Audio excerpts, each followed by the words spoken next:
On May 4, 1886, a peaceful protest against police violence was taking place in Haymarket Square, Chicago. When the police arrived to break up the rally of workers, an unknown anarchist threw a bomb into the police line. Chaos ensued, and the police opened fire on the crowd.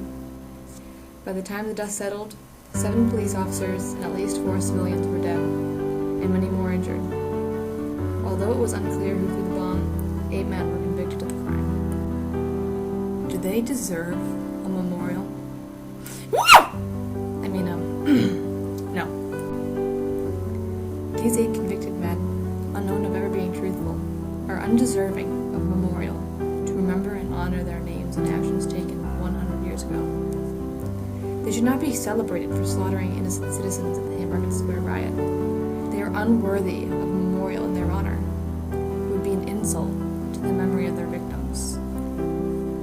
August Spies was a German advocate for an 8-hour workday and was a member of the International Working People's Association. Spies was the first person to make a speech at Haymarket Square. Spies was later convicted of premeditated murder and sentenced to death.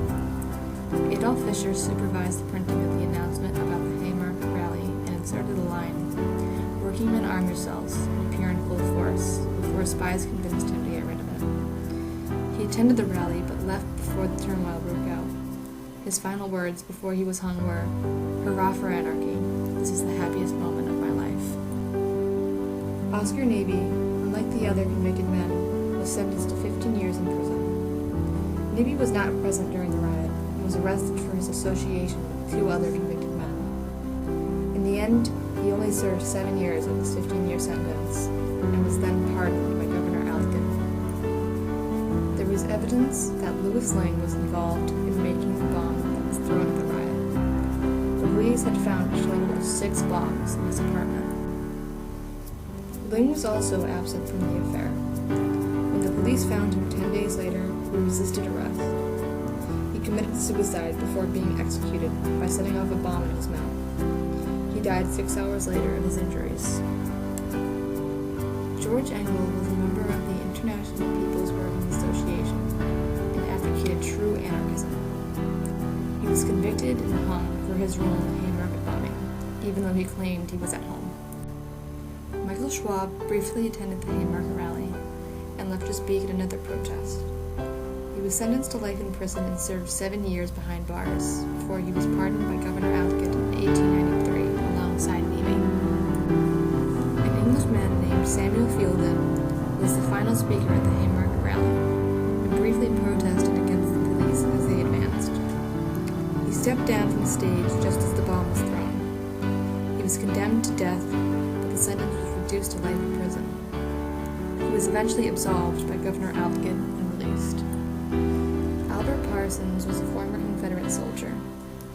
He was a member of the Knights of Labor and a founding member of the Central Labor Union. Parsons spoke at the Haymarket Riot and left before the bomb exploded. He was hanged in 1887. On May 1st, 1886, there was a major protest at the McCormick Harvesting Machine Company for an 8-hour workday. The police arrived and brutally attacked the strikers. Outraged, anarchists distributed flyers calling for a rally at Haymarket Square. On May 4th, a rally formed at Haymarket Square in Chicago. It was organized by German labor radicals who were protesting a murder of a striker by the police the previous day. The police went charging at about 300 protesters, and as they did, an unidentified person threw a bomb at the police force. Afterwards, a jury indicted 31 suspected people in connection with the bombing, and 8 men were convicted. The public believed the 8 men were guilty. Therefore, the jury selection took 21 days. At the trial, Judge Joseph E. Gary inflicted the death penalty on 7 of them, and the 8th was sent to 15 years in prison. On November 11, 1887, Fielden, Fisher, Spies, and Parsons were executed. Governor John P. Alsted pardoned 3 of the activists.